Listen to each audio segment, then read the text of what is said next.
saber dos antigos. Terapia para os tempos atuais. Por Giovanni Reale. Tradução Silvana Kobuti Leite. Edições Loyola. Canal Leconde. Caros ouvintes, vocês já possuem um livro? Bom, caso não o tenham, venham a adquiri-lo. E vocês já fizeram alguma vez doação aqui para o canal? Seja você também alguém que auxilia neste trabalho. Centavos serão muito bem-vindos. A doação é possível via Pix, via Apoia-se e via Vaquinha. Os links estão no descritivo.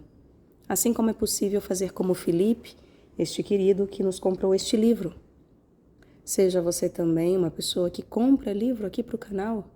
A lista da Amazon também está disponível e caso haja algum livro que você queira que seja incluso na lista para ser adquirido, basta solicitá-lo, seja aqui nos comentários ou em particular no e-mail. Muito obrigada pela presença. Peço também para que, por favor, curtam, compartilhem, comentem, inscrevam-se no canal, porque tudo isso também faz diferença. Uma boa escuta a todos. Estamos no capítulo 5º, a difusão da violência, a mensagem da não-violência. O niilismo não é apenas uma contemplação da inutilidade de tudo, nem apenas a convicção de que todas as coisas merecem cair em ruína. Pondo mãos à obra, manda-as para a ruína. Nietzsche, Fragmentos Póstumos. Sócrates preferiu permanecer fiel às leis e morrer a viver fazendo-lhes violência. Xenofonte, que pode ser ouvido aqui no canal, aliás. Memoráveis. Violência e niilismo. Dentre os males do homem de hoje, sobressai a sistemática elevação da violência a método privilegiado para a solução dos problemas. Nas raízes de um flagelo que o homem conhece desde as próprias origens, mas que hoje parece ter se amplificado até ameaçar a sobrevivência da espécie humana, encontramos a perda do sentido do valor, tanto do homem como das coisas. Também a esse respeito são esclarecedores e alucinados alguns fragmentos de Nietzsche. Abre aspas. O niilismo não é apenas uma contemplação da inutilidade de tudo, nem apenas a convicção de que todas as coisas merecem cair em ruína. Pondo mãos à obra, manda-as para a ruína. Isto é, se quiserem, ilógico, mas o niilismo não crê na obrigação de ser lógico. É o estado dos espíritos e das vontades fortes, e eles não conseguem deter-se no não do juízo. O não da ação faz parte de sua natureza. A aniquilação com a mão acompanha a aniquilação com o juízo. Fecha aspas. Palavras terríveis, mas proféticas. A lição de Caim. Há algum tempo multiplicam-se as notícias de adolescentes e até de crianças que matam. O jornalista italiano Furio Colombo, correspondente de La Repubblica em Nova York, assim se interroga nas páginas daquele jornal. A pergunta é terrível. Por que as crianças matam? A resposta é banal. As crianças matam quando nenhum outro rito de iniciação, poderíamos falar de escola, se quiserem, ou de família, de afeto ou de experiência boa, existe no mundo em que vivemos. Deve-se citar, sobretudo, o caso dos Estados Unidos. Por que há tantas crianças americanas que cometem assassinatos? Colombo menciona as condenações à morte oficiais e ressalta que o próprio fato de um Estado infligir legalmente a morte pode levar alguns jovens a pensar que tirar a vida seja uma coisa factível e lícita. Mas devemos fugir das armadilhas da memória fraca. Também na Itália, onde não existe a pena de morte, os adolescentes matam. Colombo recorda com razão que nos rostos daqueles jovens de Hóstia que tentaram linchar um africano só era possível ver o vazio. Suas vidas eram, portanto, desprovidas de luz. Mas de onde vêm as trevas, hã? Abre aspas. Esta é talvez a verdadeira pergunta. Uma multidão de pessoas cada vez mais jovens, cada vez mais sós, cada vez mais privadas do contato com alguma forma de comunicação e de cultura, move-se num labirinto, munida de força física, mas carente de orientação. E como não vêem razões para deixar de fazê-lo, matam. Matar, ensinou Caim, é um gesto livre, irreversível, com o qual se deixa uma marca na vida que, de outra forma, vai embora sem sentido. Fecha aspas. Jovens habitados pelo nada. Tomou emprestado o título de um artigo de Alberto Bevilacqua, em que o escritor analisou o fenômeno dos jovens que atiram pedras contra os automóveis. Abre aspas. Trata-se de um terrorismo, desprovido absolutamente de motivações pseudo-ideológicas, desprovido de qualquer motivação que não seja a própria essência perversa do ato realizado. Fecha aspas. Como parecem adequadas às habituais explicações sociológicas, juventude transviada, revolta contra os adultos, desafio paradoxal, reação ao tédio, amor ao perigo. O autor do artigo, porém, aponta para outra direção, mostrando que aqueles jovens, na verdade, são velhos. E neles desapareceu totalmente qualquer respeito pelo homem e qualquer sentido da vida. Abre aspas. Aqueles desordeiros não têm nada nem ninguém por inimigo.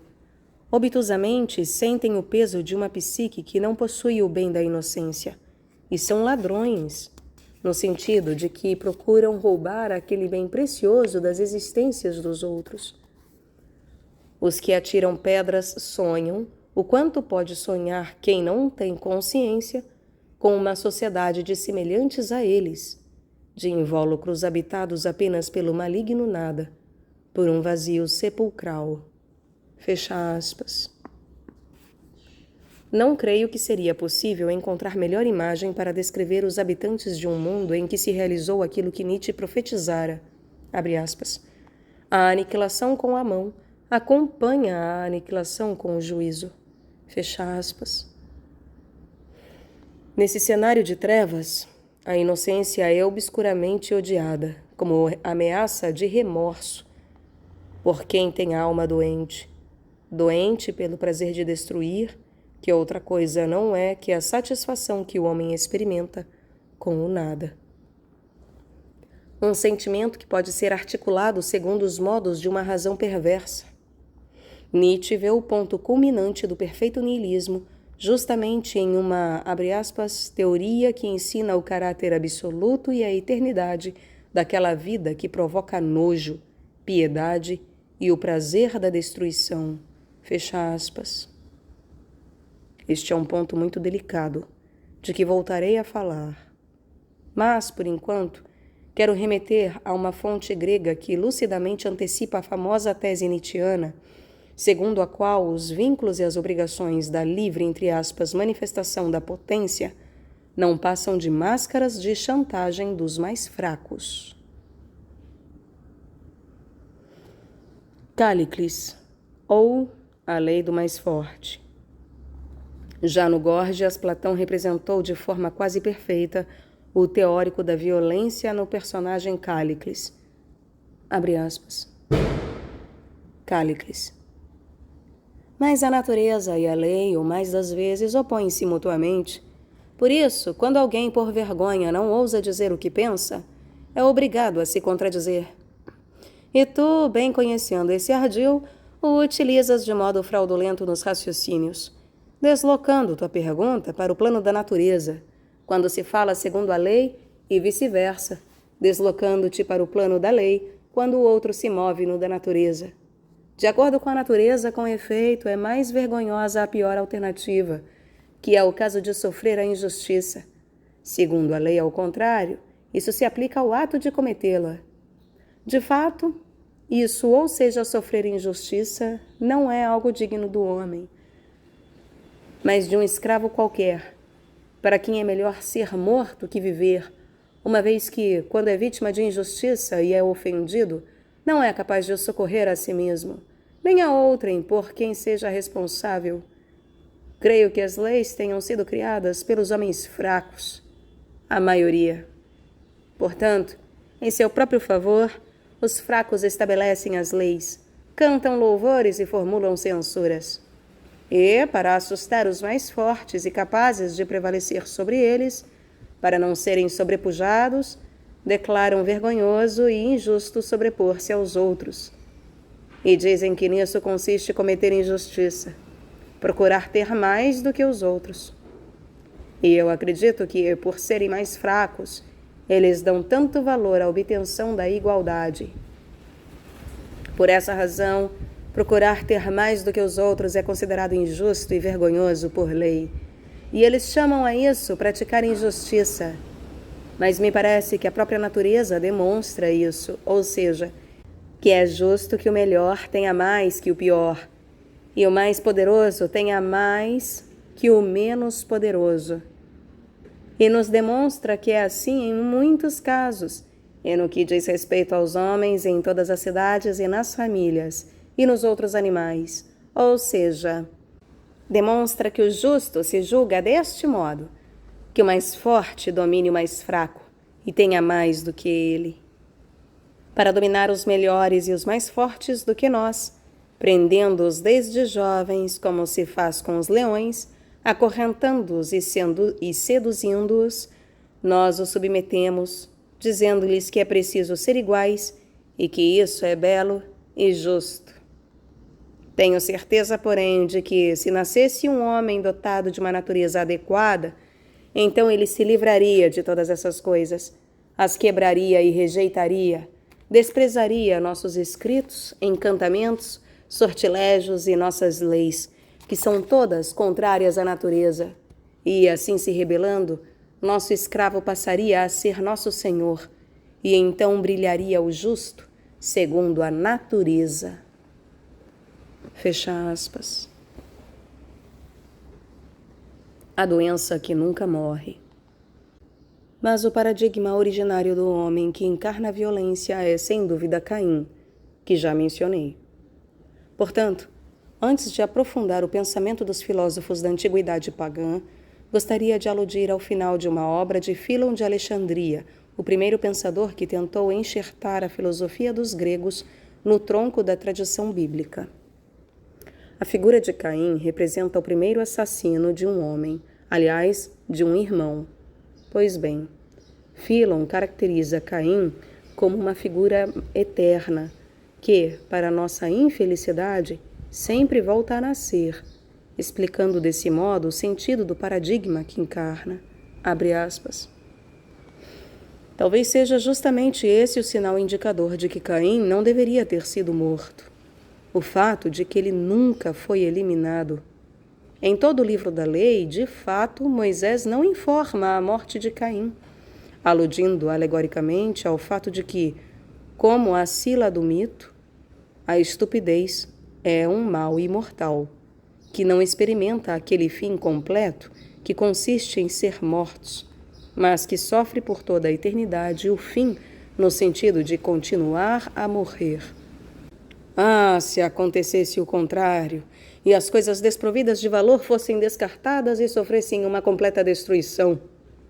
Ao contrário, sempre excitadas, provocam nos que foram capturados por elas uma vez a doença que nunca morre. Fecha aspas. A revolução da não-ciência. O homem não pode viver sem revoluções. A biografia do indivíduo, da mesma forma que a história da humanidade, é marcada por crises, lutas, novidades. Mas a violência não é a única forma de revolução. Há também uma revolução da não-violência, cujo primeiro teórico talvez tenha sido Sócrates.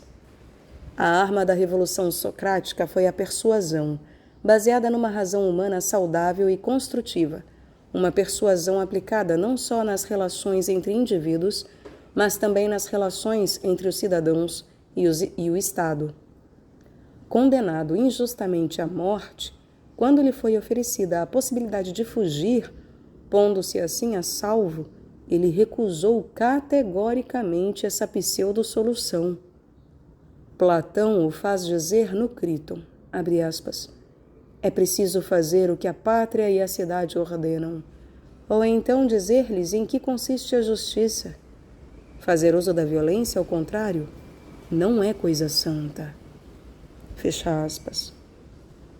E Xenofonte confirma, abre aspas, Sócrates preferiu permanecer fiel às leis e morrer, a viver, fazendo-lhes violência. Fecha aspas. Convém lembrar ao leitor que a violência nunca resolve os problemas que se gostaria de resolver com ela. Em vez disso, ela os reabre e até os torna maiores. A persuasão, ao contrário, pode eliminar a violência, realizando a revolução com as armas da razão. Recordo a revolução da não-violência realizada por Martin Luther King para a libertação dos negros nos Estados Unidos e o sucesso que obteve na opinião pública. Pois bem, Martin Luther King, além de se basear em textos evangélicos, também recorria aos textos platônicos, sobretudo ao Críton, em que a tese de Sócrates é exposta de modo programático. Mas não é só isso. O respeito, entre aspas, pelo homem e a justiça, entre aspas, como eixos da vida em sociedade. No diálogo homônimo, Platão põe nos lábios de Protágoras um mito que provavelmente é um hábil jogo de reconstrução à la manière de ideias já professadas pelo sofista. Bastante belo, esse mito exprime por imagens qual é o único apoio capaz de sustentar a sociedade dos homens, o respeito que todo homem deve ter pelos outros e a justiça. Quando chegou o momento de plasmar as estirpes dos mortais, os deuses confiaram a Prometeu e Epimeteu a tarefa de distribuir entre os homens as várias capacidades necessárias para viver. Considera-se que, etimologicamente, o nome Prometeu indica aquele que pensa antes de fazer, ao passo que Epimeteu significa aquele que só pensa depois, ou seja, aquele que só tem o senso do depois. Epimeteu pediu a seu irmão Prometeu que o encarregasse da tarefa e que só depois de tudo realizado viesse examinar a obra. Aparentemente ele fazia um bom trabalho.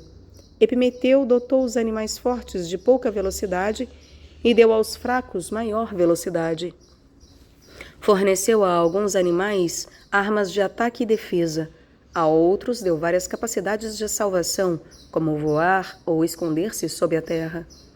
E depois de ter dado aos vários animais os meios necessários para escapar à destruição recíproca, deu-lhes também todos aqueles meios para defender-se das intempéries, além das diferentes capacidades para obter alimento. Quando enfim chegou ao homem, Epimeteu se deu conta de que havia esgotado todos os recursos de que dispunha. Assim, o homem ficou nu, descalço, desabrigado e inerme. O que fazer?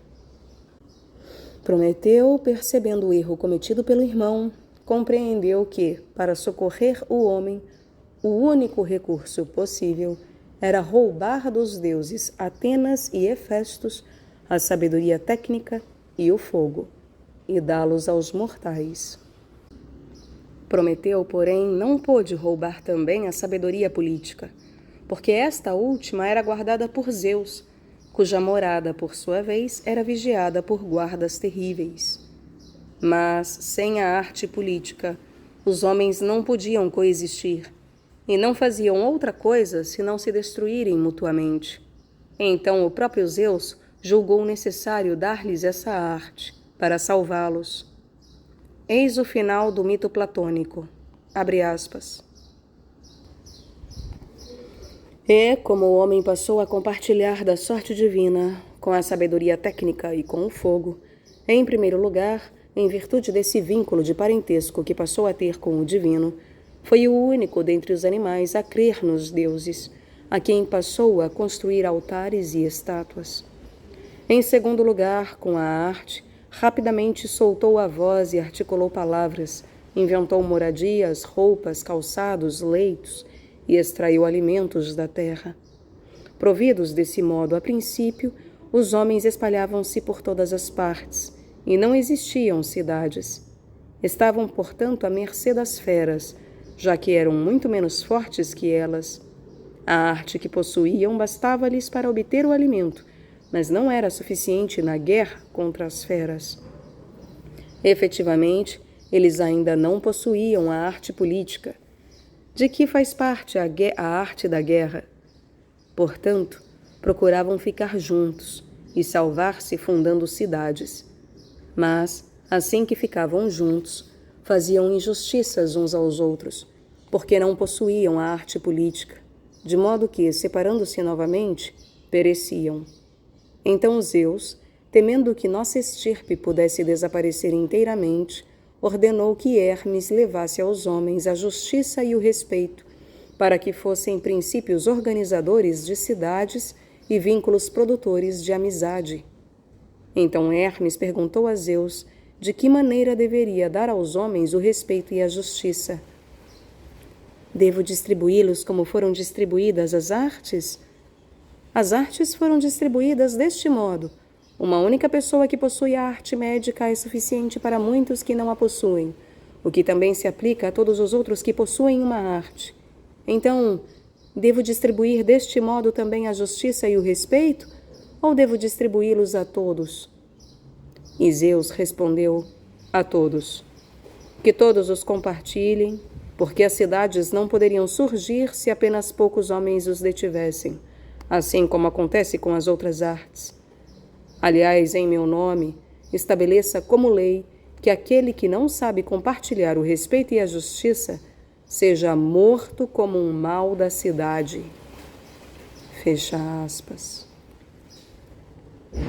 O texto não poderia ser mais eloquente. Sem o respeito de todo homem por outro homem e sem a respectiva justiça, a sociedade não poderia sobreviver.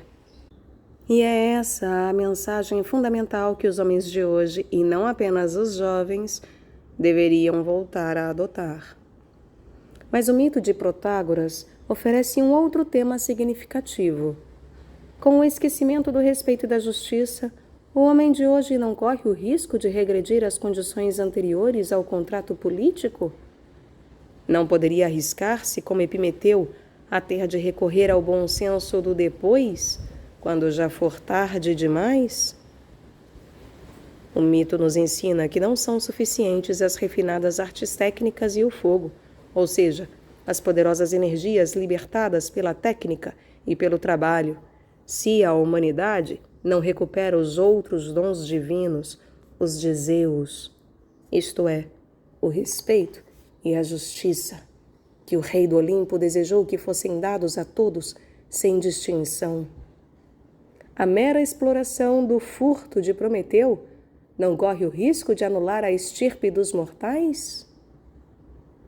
E, aliás, deixo aqui o convite, caros ouvintes, caso queiram conhecer melhor sobre este furto de Prometeu em relação aos deuses, há aqui no canal a dramaturgia Prometeu acorrentado, no caso, já gravada.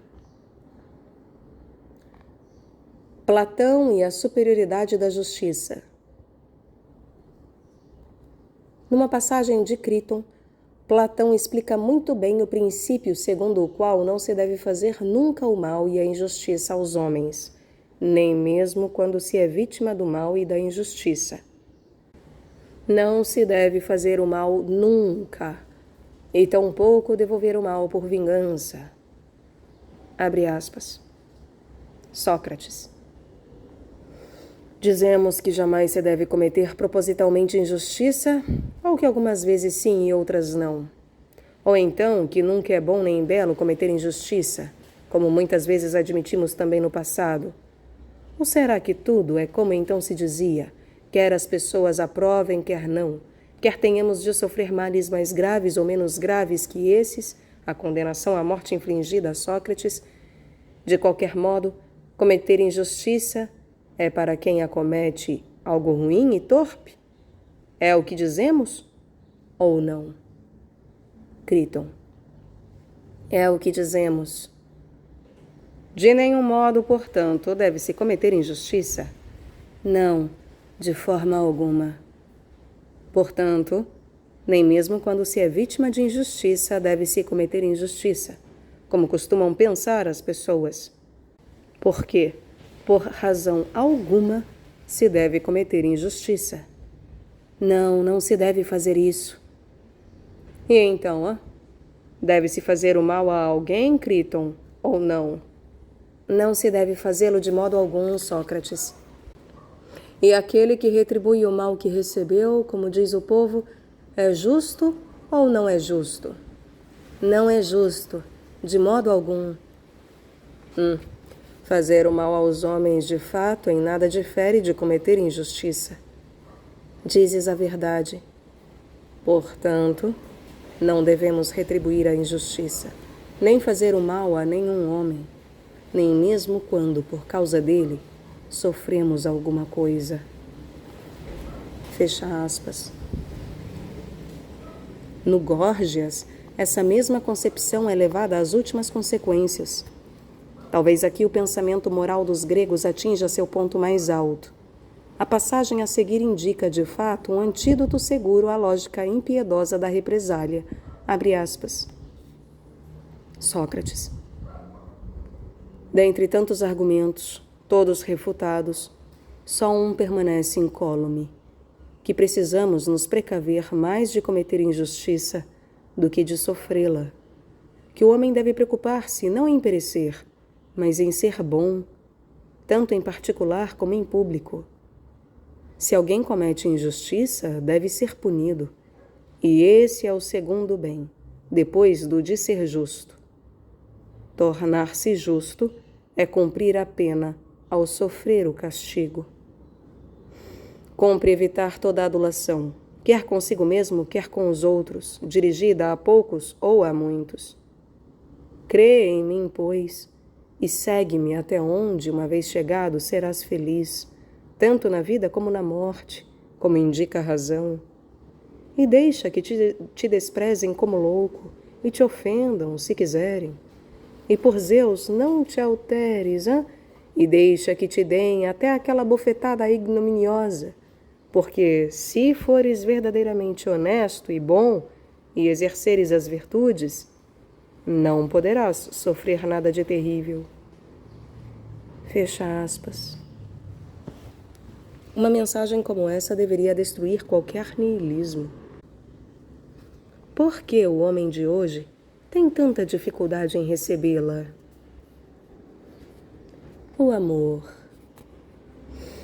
Para responder a essa pergunta, farei uma aparente digressão. Vou ceder à tentação de entrever na última passagem platônica citada quase uma antecipação da imagem evangélica de oferecer a outra face a quem dá uma bofetada.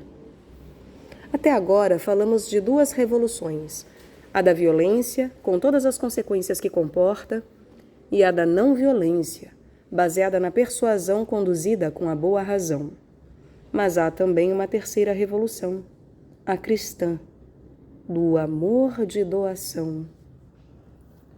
Deus se oferece aos homens em Cristo, e os que seguem Cristo, por sua vez, se oferecem aos outros seguindo o mesmo modelo com que Deus se ofereceu ao homem no Filho. Voltarei ao tema do amor nos próximos capítulos, de uma perspectiva diferente, mas convém evocar aqui aquele conceito básico ligado à exposição da chaga da violência, uma vez que o amor constitui seu exato oposto e nos indica assim a terapia que elimina até as raízes aquele mal do homem de hoje. No comentário à primeira carta de João de Agostinho de Hipona, pode-se encontrar uma das interpretações mais perfeitas do amor cristão. Eis uma das passagens emblemáticas, abre aspas. Atentem bem para o que vos recomendamos, pois as ações dos homens só se distinguem pela raiz do amor. De fato, podem suceder muitas coisas que na aparência são boas, mas que não derivam da raiz do amor. As flores também têm espinhos. Algumas coisas, na verdade, parecem ásperas e cruéis, mas têm como fim a disciplina e são ditadas pelo amor. Portanto, de uma vez por toda, te é proposto um breve preceito. Ama e faze o que queres. Se calas, cala por amor. Se falas, fala por amor. Se corriges, corrige por amor. Se perdoas, perdoa por amor. Que a raiz do amor esteja em ti. Dela só poderá derivar o bem. Que a raiz do amor esteja em ti. Dela só poderá derivar o bem. Fecha aspas. Publiquei há pouco tempo esse texto, justamente com o segundo discurso do comentário ao Evangelho de João do próprio Agostinho, com o título Amor Absoluto e Terceira Navegação. A segunda navegação, como explicarei no capítulo 10º, é a empreendida por Platão, que o levou à descoberta do mundo suprassensível. A terceira navegação é aquela posterior, indicada por Cristo. Só a cruz te permitirá atravessar o mar borrascoso da vida. Borrascoso da vida. Naturalmente, seria preciso fazer uma série de observações a esse respeito para mostrar como a terceira navegação realmente poderia libertar o homem de hoje de seus males e comporta, sobretudo, a inversão radical, total, da violência. Mas não é esse o objetivo deste meu livro, que quer centrar-se exclusivamente nas mensagens terapêuticas da sabedoria grega, ou seja, da pura razão que procurou pensar de modo correto. Contudo, quero citar essa terceira revolução para completar o quadro da problemática de que estou tratando neste capítulo. Mesmo o não crente, diante da mensagem do amor de doação, fica abalado e desconcertado, mas de forma bastante proveitosa. Efetivamente, ninguém pode deixar de admitir que o amor de doação, aquele que sabe dar sem pedir nada em troca, aquele que leva a amar o amigo e o inimigo, como dizíamos acima, constituiria a superação de toda forma de violência no sentido mais radical, total. Recapitulando, sabemos muito bem que a não-violência de Sócrates é diferente da mensagem evangélica. Sabemos também que o respeito socrático está voltado às leis da cidade e não comporta ainda um amor por quem ofende injustamente. O passo realizado por Agostinho talvez fosse impensável para um grego. Mas a aproximação das duas concepções permite-nos responder hoje à pergunta de que partimos. Por que a violência?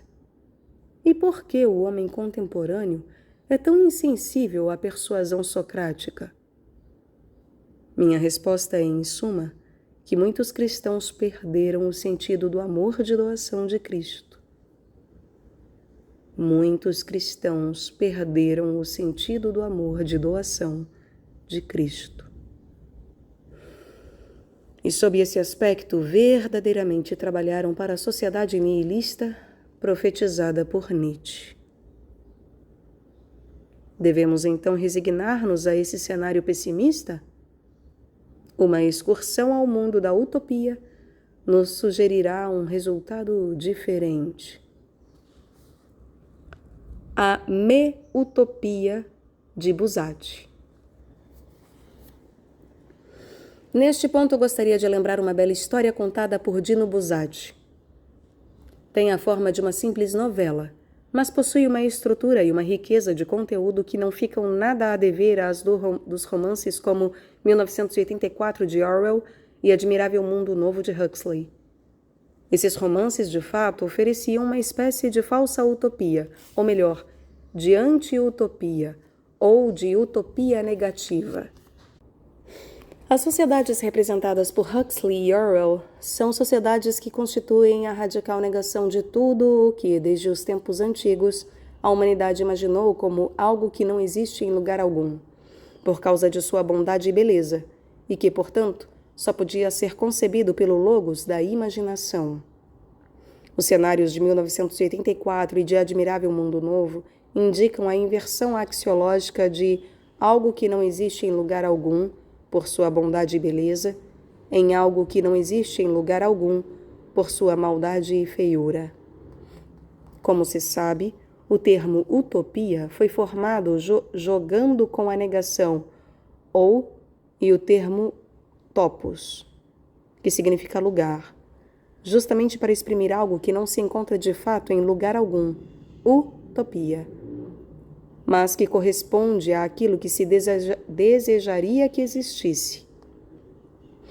Eu prefiro inventar o termo me-utopia, brincando com as duas negações gregas me e ou, ambas significando não.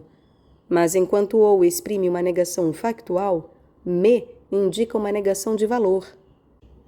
Dessa forma, enquanto as utopias tradicionais, como as de Thomas More e Tomás Campanella, definiam grandes ideais positivos, levados às extremas consequências, as de Orwell e de Huxley representam o negativo praticado como sistema e impelido ao último resultado. São, portanto, paradigmas do mal. E justamente nesse sentido levam a uma dimensão me-utópica. Pois bem, Buzzati, com primorosa arte, funde o modelo da me-utopia com o da utopia e mostra como aquilo que representa a primeira não vence e, no limite, com o que demonstra e provoca, chega a se transformar na segunda. A revolta dos cretinos. Para ser mais claros, vamos acompanhar a trama da novela. É a história de uma leiga que desceu ao inferno calçada das melhores intenções igualitárias. Buzzati conta como um Estado preocupado com a igualdade absoluta de seus cidadãos promove a partir do alto uma sequência implacável de revoluções.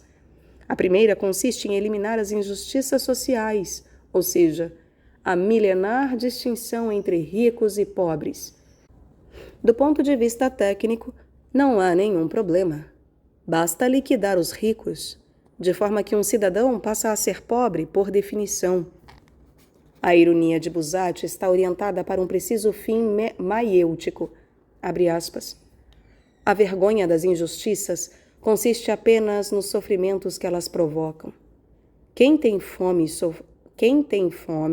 sofre sobretudo por saber que outros, com seus mesmos direitos, passam a caviar e champanhe.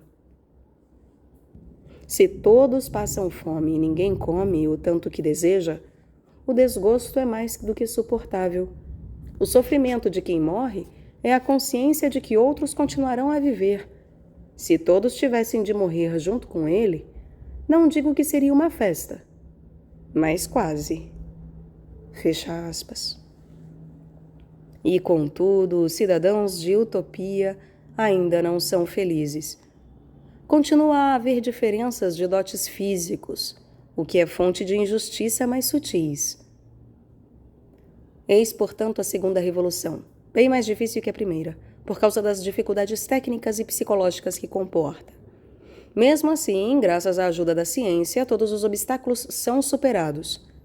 Como não é possível transformar os feios em belos, faz-se o contrário, nivelando esteticamente por baixo homens e mulheres. Buzzati não esconde os méritos da burocracia e do aparelho técnico-científico em toda a operação. Abre aspas. Toda a população é examinada pelas comissões apropriadas. Homens e mulheres favorecidos pela natureza são fichados, em seguida obrigados a sofrer um tratamento nem um pouco doloroso, preparado pelo Ministério da Saúde. Tratava-se de simples injeções, as quais, dependendo do caso, faziam as pessoas engordar de forma rápida e deformante, produziam repelentes manchas cutâneas, amoleciam os músculos, promoviam um crescimento enorme do nariz, deformavam a boca e o peito, aumentavam ou diminuíam os olhos com base em acuradas graduações.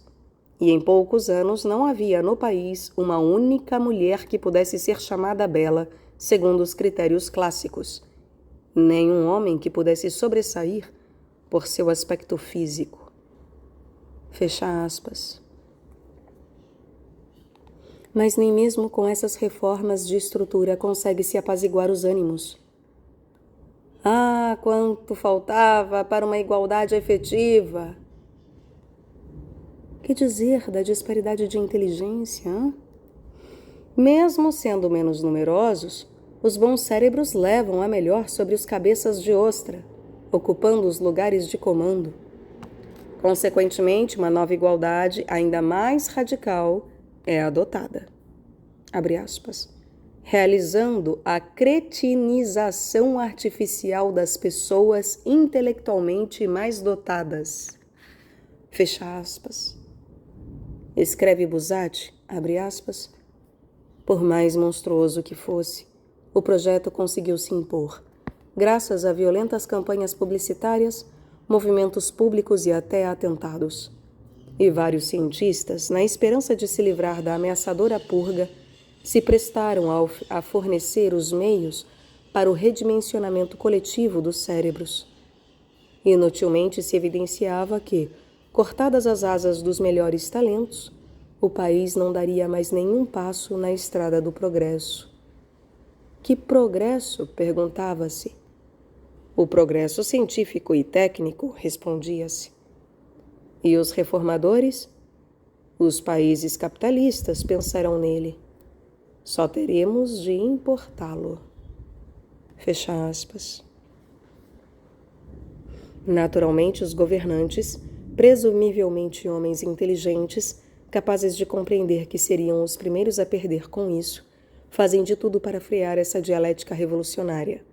Mas, como exército, polícia, guarda nacional são formados, ao contrário, na grande maioria, por cabeças medíocres, quando não por autênticos ignorantes, ninguém consegue conter a revolta dos burros. Por fim, uma vez que, graças aos brilhantes resultados da atividade científica, com tratamentos científicos e químicos apropriados, se conseguiu transformar até as águias em toupeiras, é legítimo perguntar se, com a igualdade, finalmente se alcançou também a felicidade. Abre aspas. Contudo, isso não aconteceu. Entre um homem e outro, entre uma mulher e outra, continuavam a existir insuspeitadas diferenças. Com o mesmo dinheiro, beleza e capacidade mental, continuava a haver, porém, homens bons e homens maus. Desaparecera aquele tipo de bondade que poderíamos denominar intelectual em sentido próprio, a qual leva infalivelmente à inteligência superior, mas ainda existia, espalhada aqui e ali na multidão, aquele outro tipo de bondade, congênita e inconsciente, que às vezes brilha no olhar de pessoas extremamente simples, como alguns montanheses, camponeses, alguns mendigos, algumas freiras. Agora se sabe muito bem como a virtude, que é consequência direta da bondade, desperta aborrecimento e intolerância, a ponto de quem a possui ter de praticá-la às escondidas para não escandalizar ninguém. E eis-nos finalmente a derradeira inveja social, que nenhuma lei podia eliminar. A ciência indicara a forma de abolir as riquezas, a beleza, a inteligência, mas era impotente diante da bondade. Isto tornara ainda mais dolorosa e mortificante a condição dos malvados, que não podiam esperar que os bons ficassem reduzidos ao seu mesmo nível moral. Inútil fazer passeatas de protesto e gestos de violência. Inútil esperar uma intervenção do governo. Quanto mais os bons fossem perseguidos e reprimidos, tanto mais luz irradiaria de sua alma pura. Pois bem, homens e mulheres, depois do nivelamento acima, eram todos mais ou menos tolos de capacidade mental bastante precária. Tinham, porém, cérebro suficiente para compreender que, se era impossível transformar os bons em maus, sempre se podia fazer com que um malvado se tornasse bom. E é justamente o que acontece, embora ainda hoje, depois de tantos anos, pareça inacreditável. Para livrar-se do tormento daquela inveja, porque constatavam como os bons eram incomensuravelmente mais alegres e em paz com o mundo, até as pessoas mais abjetas se esforçaram desesperadamente para se aproximar deles. E primeiro, como é óbvio, foram tentativas inconstantes, atitudes exteriores sustentadas apenas pela ambição e pela hipocrisia. Em seguida, depois de vestir a máscara da bondade, pouco a pouco passaram a ficar verdadeiramente parecidos com ela, até que um belo dia, quase sem perceber, encontraram-se limpos, tranquilos, cheios de benevolência para com a criação e seus habitantes. Fecha aspas. A máscara dramatúrgica da bondade.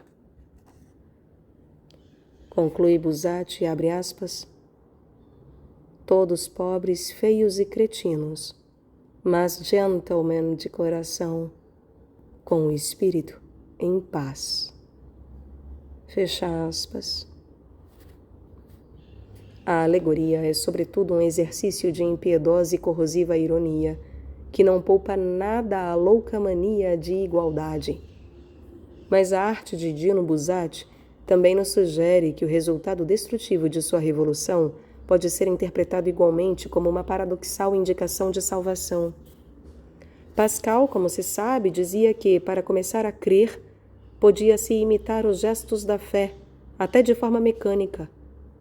No deserto dos homens vazios, a máscara da bondade pode representar a única terapia eficaz contra qualquer forma de violência. Imite os bons. Talvez você se torne um deles. A novela de Buzzati, portanto, pode ser lida como uma esplêndida metáfora que, de forma perfeita, comunica à imaginação e à consciência coletiva que o conceito de felicidade depende, se não do amor de doação da dimensão cristã, da harmonia da alma, em última análise, da dikaiosine, entendida modernamente como equilíbrio do espírito, ou seja, como aquele equilíbrio que a sabedoria antiga já conquistara e soubera exprimir em suas linhas básicas.